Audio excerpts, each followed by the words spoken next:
അടയാളങ്ങളും നമുക്ക് കാണിച്ചു തരുന്നത് അത് തന്നെയല്ലേ? ബഹുമാനപ്പെട്ട സയ്യിദുകളെ സമസ്ത തീരുമാനമെടുത്തെന്ന് കണ്ടപ്പോ എത്രയും പെട്ടെന്ന് കമ്മിറ്റിയിൽ നിന്ന് രാജിവെച്ച് പുറത്തു പോവുകയോ അത് സമസ്തയോടുള്ള അടവാണ്, മര്യാദയാണ്.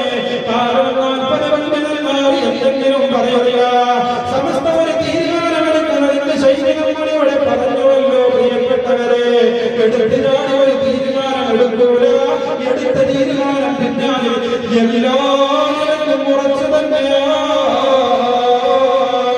അതുകൊണ്ട് നമ്മളൊക്കെ ചിന്തിക്കേണ്ടത് ആ സമസ്തയുടെ സ്ഥാപനങ്ങളിൽ മുന്നിൽ നിൽക്കുന്ന ആളുകള്, ആ സമസ്തയുടെ സംവിധാനങ്ങളുടെ മുന്നിൽ നിൽക്കുന്ന ആളുകള് സമസ്ത എന്ന് പറയുന്നുണ്ടോ അത് പൊതുജനങ്ങളിലേക്ക് എത്തിച്ചു കൊടുക്കലാണ് വേണ്ടതെന്ന് നമ്മളോ പ്രിയപ്പെട്ടവരെ. അതാണ് ഞാൻ പറഞ്ഞു വന്നത്.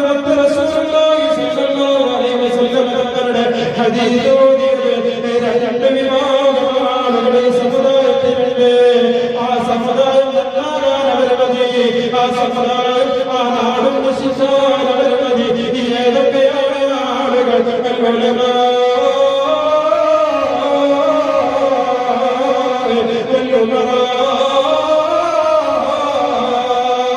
ഈ രണ്ട് വിഭാഗം ആളുകളാണ് അവരെ നമ്മൾ ഗൗരവത്തോടെ മനസ്സിലാക്കണം.